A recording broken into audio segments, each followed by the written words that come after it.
morning, boys and girls. Okay, so.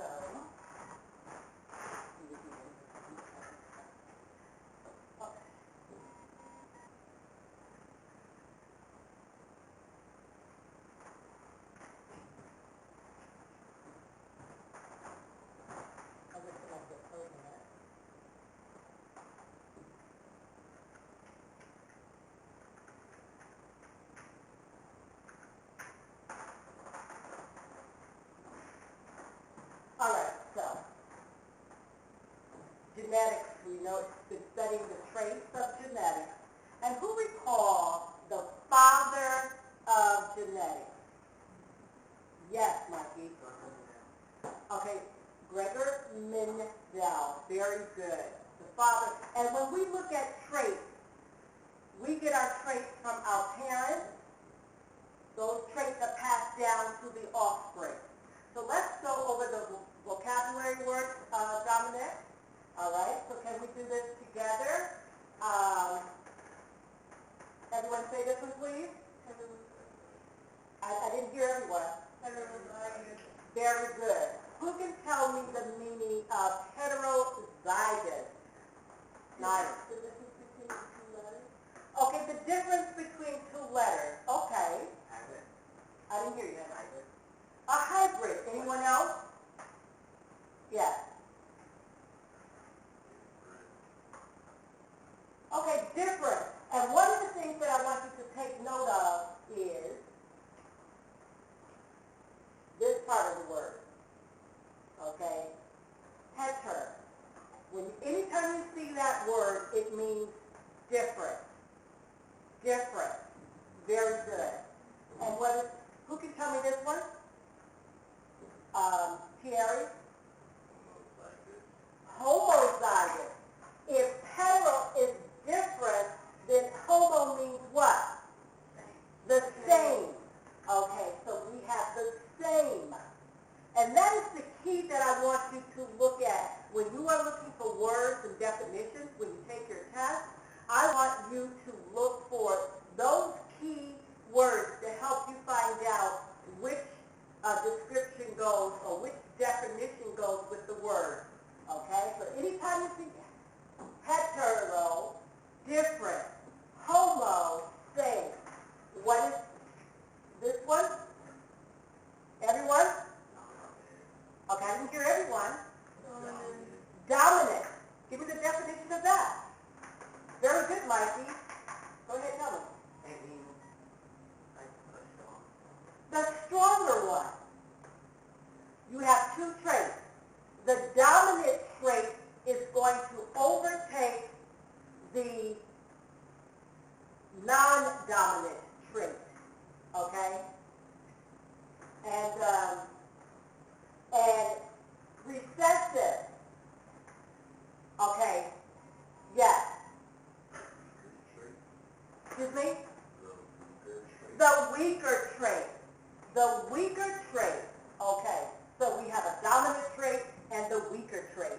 And the weaker trait is going to be hidden under the dominant trait. Okay, very good. Okay. What is this word? Genotype. Everyone? Genotype. Genotype. What is the significance of genotype? We're looking for that. How is that going to be represented? Yes, Thierry.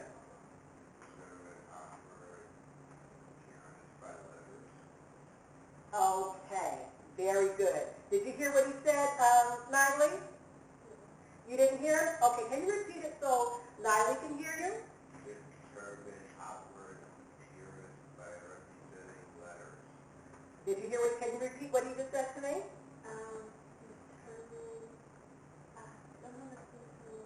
Okay, go a little louder and a little slower. So I want her to say exactly what you said.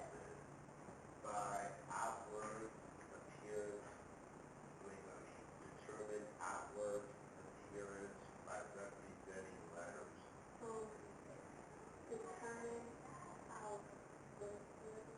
Okay, determine outward appearance by letters. For example, big T, little t. All right, big B, little b. What does those letters represent? Big T represents tall versus little b representing short. Big B representing black versus little b representing gray.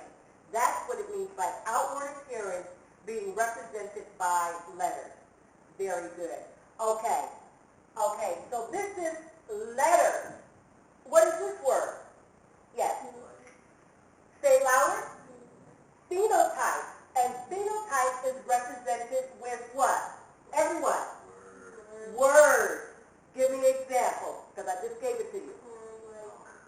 Tall. Short. Give me another word. Black. Brown. Freckles. Dimples. Those are outward appearance represented by the word. Very good. Very good, Riley. Now, who can tell me what that is? A Leo. Okay, so we have two of the genotypes, phenotypes, and it represents one of the traits. Everyone understand that? Okay. Any questions so far? Any questions? Okay, let's see if we can read it all together. I just want to go through it very quickly. First one, say it. Second. Thierry and Mikey, come on, let's start over again. You guys were not listening. Go over again, let's go. Yes.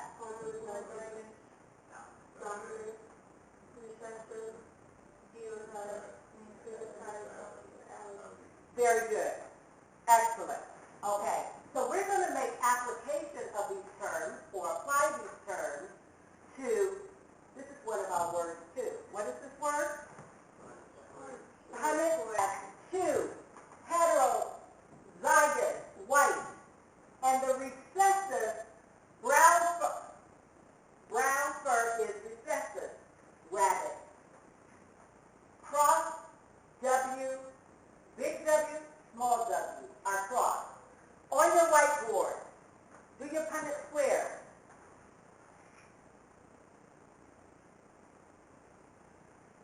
Do your Punnett squares.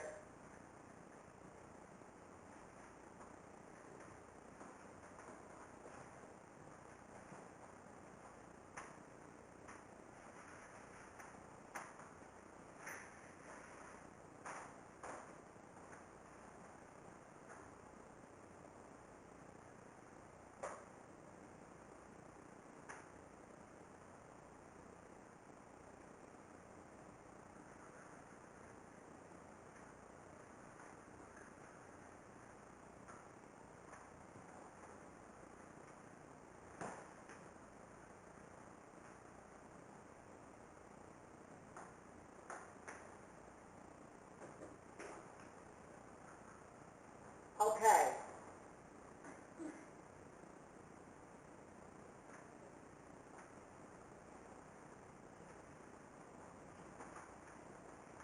And also put in your genotype and your phenotype.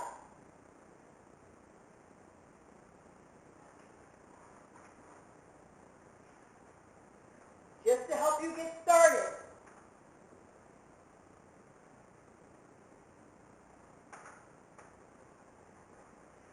Because your key here is two heterozygous white.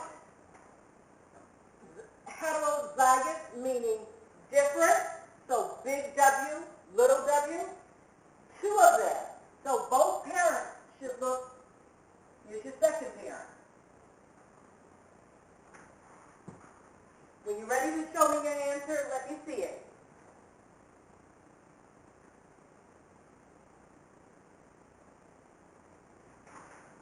Okay, you can just, yeah, very good. I'm seeing some very good work. Good job, Mikey. Okay, now keep that like that. Now give me the genotype and the phenotype. Excellent. The genotype and the phenotype.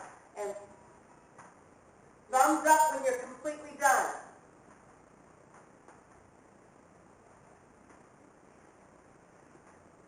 Good job. Excellent. Very good.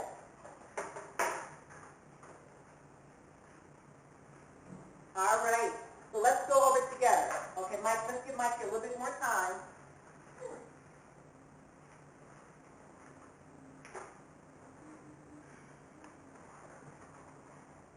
Okay, so all eyes up here. This is what I saw. Everyone got the Punnett squares correctly, I believe. So we cross this parent with this parent. We cross this parent with this parent. We cross this parent with this parent. And we cross this parent with this parent. So, I'm sorry. So we have dominant. We have dominant recessive. We have dominant recessive. We have recessive. So the phenotype is what in terms of our percentage? Brown quarter. Okay, so this one, dominant equals how much percent of this? What percentage is this one? 25. Okay, let me slow down for Niley. Niley, so Niley, look at me for a second. Niley, look at me for a second, okay? Just look at me. No.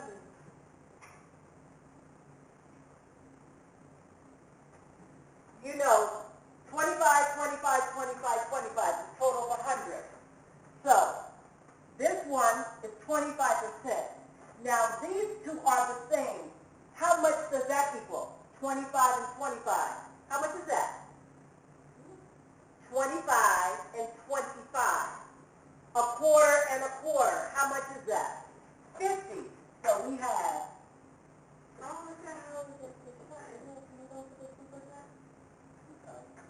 50.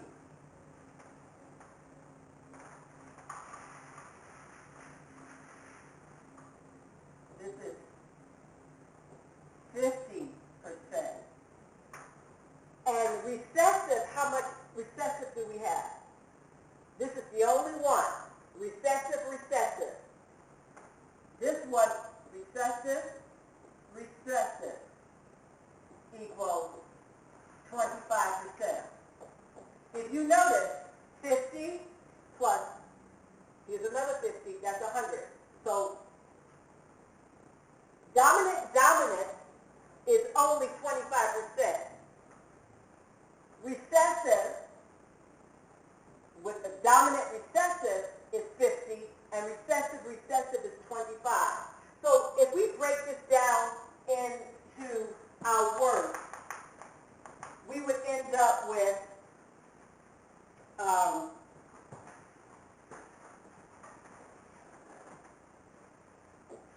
dominant equals 25%. We would have